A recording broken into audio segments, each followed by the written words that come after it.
Hello everyone, and thanks for watching Edupedia World videos. In the last video, we looked at the structure of semiconductors, and now we look at what happens when we join two different types of semiconductors, which gives rise to a diode. The first type of diode we will study is the standard simplest form of diode, and that is called the PN junction diode. And what we do in this case is, we take a p-type semiconductor, that is a semiconductor that is doped with trivalent impurities so that it has a larger number of holes than electrons, and we take an n-type semiconductor with a larger number of electrons than holes, and we join them together. So the structure of a PN junction diode would look something like this.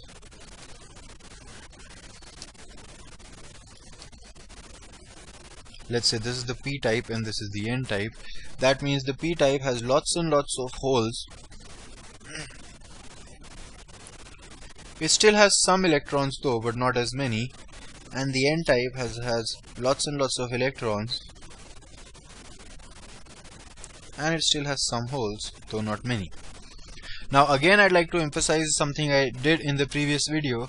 Both these sides are electrically neutral. Just because there's a larger number of conduction electrons than holes doesn't mean the bulk material as a whole is negatively charged. It is still electrically neutral because the number of electrons total is equal to the number of protons. But we are talking about conduction electrons and holes. Now this is called the P side and this is called the N side. And we could actually have two terminals which could be connected to a battery or something. Now this generally cannot be the equilibrium situation, because on the left side we have a huge number of holes and on the right side we have a small number of holes. Similarly, on the right side huge number of electrons and on the left side a small number of electrons. So what would happen, because of the difference in density of electrons and holes would start diffusing to the right side and electrons would start diffusing to the left side. And this would give rise to what is called a depletion layer in between.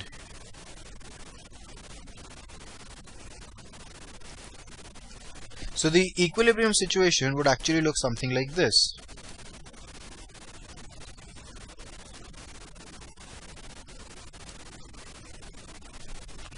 This would be the P side having more holes,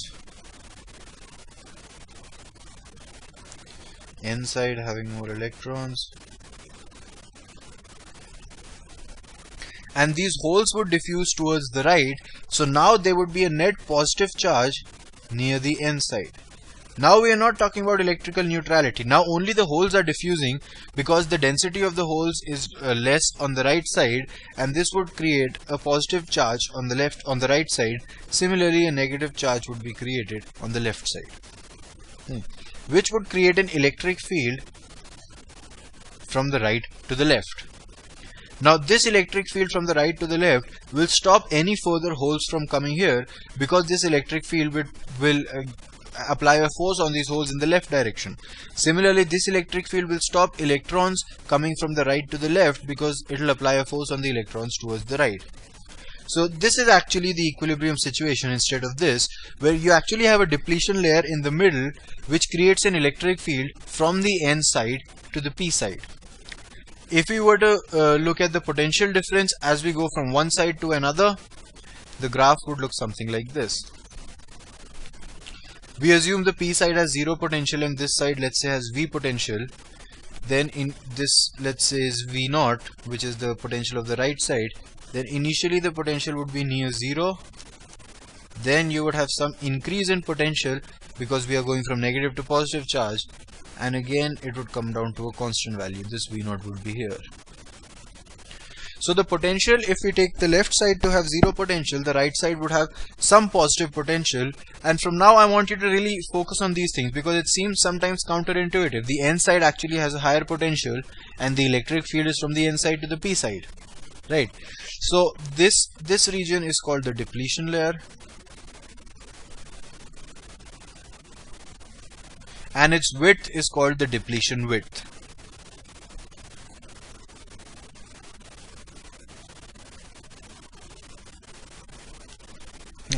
Now that doesn't mean there would be no more diffusion. Some holes will still go from the left to the right, but those holes will actually have to have a greater than average kinetic energy to be able to overcome this electric field or this potential barrier. So in the equilibrium situation, you actually have two different types of current. I'll just rub the upper part now because that's less important.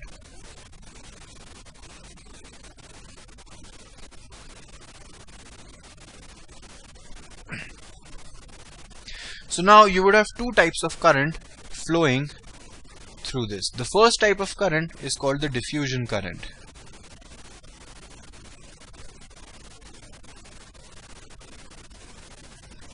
And the diffusion current is basically what causes this depletion layer. The diffusion current diffusion we know already that higher density goes to lower density. If you have a box in which there is gas on the left side in higher density than the right side, and if you remove the partition, the gas would go from the higher density side to the lower density side, and that process is called diffusion. So there will still be diffusion current, and that diffusion current will be from the left to the right, both because of holes going towards the right and because of electrons going towards the left. It will not completely stop because of this depletion layer or this potential difference, but obviously electrons and holes with a greater kinetic energy such that they can overcome this potential barrier will actually be able to diffuse. So the diffusion current will be on the left to right, from the left to right, and it depends on V0, which is called the potential barrier. The smaller this potential barrier, the more the diffusion current, because more electrons will be able to go from the left to the right. The greater this potential barrier, the smaller the diffusion current.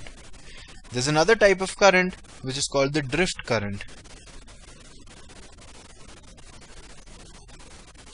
And this drift current is created because within any section of the material there will be constantly electron-hole pairs being created and destroyed. We saw whenever an electron moves from the valence band to the conduction band, an electron-hole pair is created, and when an electron moves from a conduction band to the valence band, it is destroyed. Now this recombination and generation of EHPs takes place everywhere, but there's a very special region, this depletion width region, where any electron hole pair that is created in this region will never annihilate, because the electron will quickly go towards the right side and the hole will quickly go towards the left side. The moment the electron hole pair is created, they both will be acted upon by the electric field. The hole will go towards the left, the electron will go towards the right. Both will give rise to a current from the right to the left. And this current only depends on the temperature, because the temperature is the only thing that determines the rate of creation of electron-hole pairs. And any electron-hole pair in any other region, EHPs will be created and destroyed. But in this region, the EHPs that will be created will never get a chance to be destroyed, because they will be quickly separated apart due to this electric field. So it is from the right towards the left, and it depends on temperature, not on the potential barrier. Right. Now, there is almost no chance of recombination of EHPs or destruction of EHPs within this depletion layer because of this electric field that is acting. Now let's look at what happens when we actually take a battery and apply its two terminals to the end of the PN junction diode. So there are three possible cases. The first one is the unbiased case, which we studied up till now, in which we do not attach it to a battery.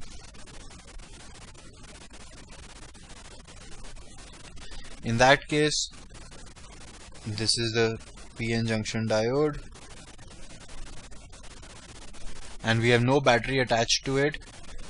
In that case, the potential difference looks like this. We've already seen it. Let's say this is V0, and in that case we have a certain amount of diffusion current from the left to the right. I'll call it I diff, and a certain amount of drift current from the right to the left. We'll call it I drift, and I net is equal to 0 because they are equal. This is the case, for example, when you have just a PN junction that is kept in a cupboard. There's still a diffusion and a drift current going on, but they have the exact same values and they cancel out. Now what happens when you apply a battery? Then it really depends on which terminal is applied where. You can put the positive terminal to the P side, or you can put the positive terminal to the N side. Let's assume you've put the positive terminal to the P side. That is called a forward biased PN junction diode.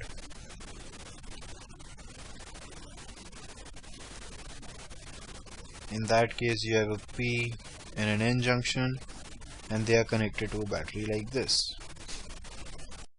Now, here actually this side has a higher potential than this side. But if you give this side a higher potential, then the potential difference between these two decreases because it is counteracted by the potential of the battery. Let's assume this is 20 volt and the battery is of 5 volts. Then once you apply the battery, this side would have a higher potential than this side by 5 volts. So this potential barrier would decrease to 15 volts. So in that case, we would have a smaller amount of potential barrier. And what does a smaller amount of potential barrier do? It increases the diffusion current. We already saw previously, diffusion current depends on the potential barrier. Drift current depends on the creation of EHPs, which only depends on the temperature. So in this case, the diffusion current increases by a lot. The drift current still stays the same. And so there is a net current towards the right. Now let's look at the third case. I'm out of space, so I'll just do it in a corner. The third case, you guessed it, is reversed biased.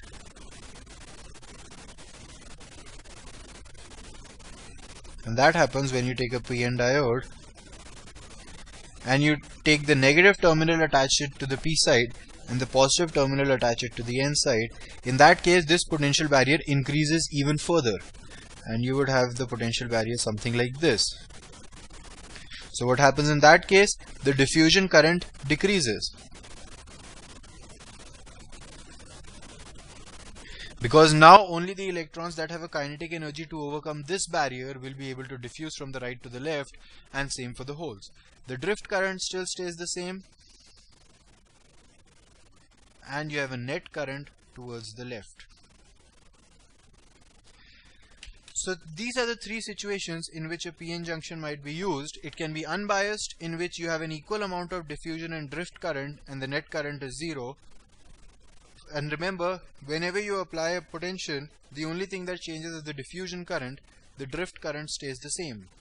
So when you apply a forward biased potential on the PN diode, the potential barrier decreases, which causes the drift current to increase, and hence a net current from the left to the right.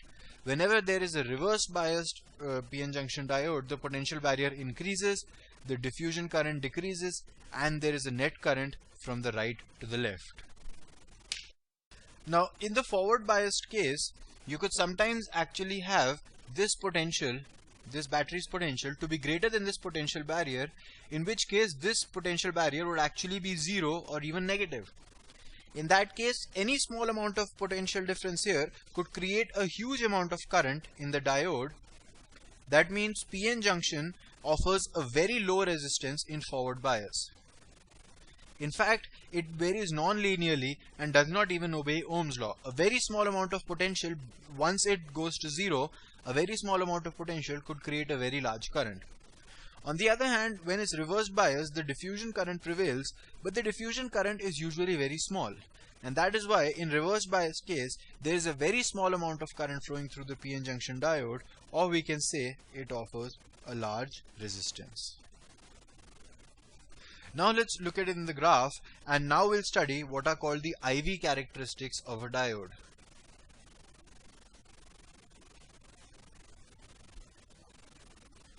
IV characteristics are basically the study of the change of current with change in potential.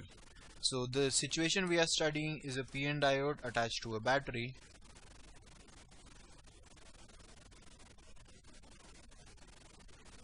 And right now I'll just draw the battery like this, because we are not sure which is the positive or negative, because we are studying both.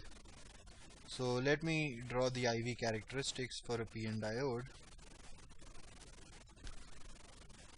And the typical IV characteristics look something like this.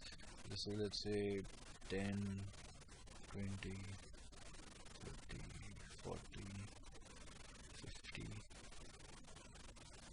minus 10, minus 20, minus 30. Now, one thing I'd like you to understand is that the reverse bias current is much smaller than the forward bias current, and therefore usually these two scales are different. If you wanted to be realistic about this would probably be current in milliamperes and this would be current in microamperes. So in forward bias you could easily have a 10 ampere current, but in reverse bias it would be quite hard even to have a 10 microampere current. With this would be a milliampere current. The net characteristics are something like this. A very small amount of current in the reverse biased, then you have slowly increasing current, and then after a point the current increases quite drastically. So this is not a linear region. This initially might be somewhat linear, but after a certain potential this is not a linear region, and that means it does not obey Ohm's law.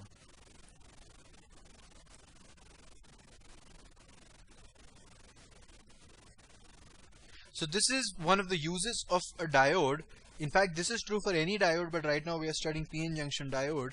Diodes typically offer current only in one direction.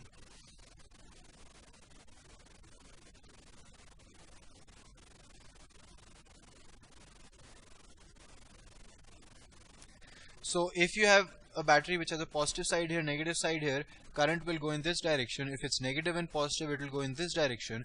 But the direction of the magnitude of current from right to left will be so small that it's usually negligible, and we can say a PN junction diode only offers current from the P side to the N side.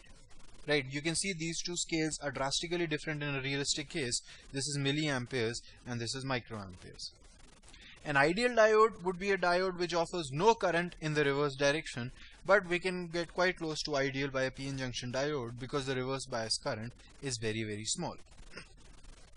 Now by Ohm's law you would have V is equal to IR, I is equal to V by R, or R is equal to V by I, but this is not true for a PN junction diode because we do not obey Ohm's law. The thing that is of interest in a PN junction diode is the dynamic resistance.